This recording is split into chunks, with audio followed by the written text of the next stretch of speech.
বিলালে আযান দিদানি মসজিদে নববী মিনার আল্লাহ রবিবর ওগো তোর বাদে বিলালে আযান দেওয়া বদ দিলাইলা কোন আযান দেই না খুব সুন্দর বলা হাফসি মানুষ আল্লাহ ও যারা মানে কে বলে আমি আযান দেই না কেন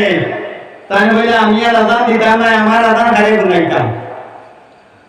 আমি যখন আযান দিতাম মসজিদে নববীর মিনারের মধ্যে আমার নবী জনাবে মুহাম্মদ সাল্লাল্লাহু আলাইহি ওয়াসাল্লামে আমার আযান শুনতাম আমি আযান দিলে কে আমার আযান শুনবো ও বিলালে কিতা করলাম নবীজি ওবাতো বাদে ও বইলা যে এই যে মদিনা তাতে বইতে চলতে ফিরতে নবী পাইছি আজ নবী দেখতে পাইছেন না এই মদিনাতে আমি আর রইতাম না বইয়া মদিনা দাঁড়িয়ে দেমস্ক গেছেন গিয়া মদিনা দাঁড়িয়ে দেমস্ক গেছেন গিয়া ও হিরো যাওয়ার বাদে একদিন নবীজি দীর্ঘদিন বাদে সাহাবে দেখাই লাগলে ও বিলাল আমারে মদিনা তৈয়া আমারে ভালাইয়া তুমি কেন দেমস্ক গেলাই গিয়া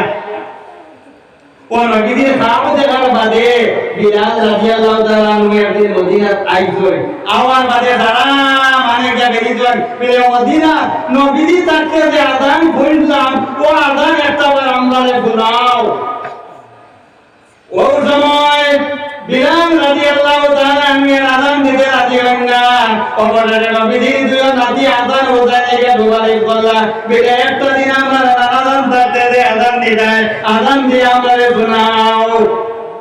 ও বলে রাদিয়াল্লাহু আযান দেবা মিনারা দুটিলা আযান দেবা আশহাদু আন্না মুহাম্মদ শব্দ যখন উচ্চারণ করছেন পড়ার লগে লগে আবার বেহুশ হয়ে গেছেন সুবহানাল্লাহ ও হুশ হইল হুশ হওয়ার বাদে আবার মদিনা যাইয়া কইছেন যে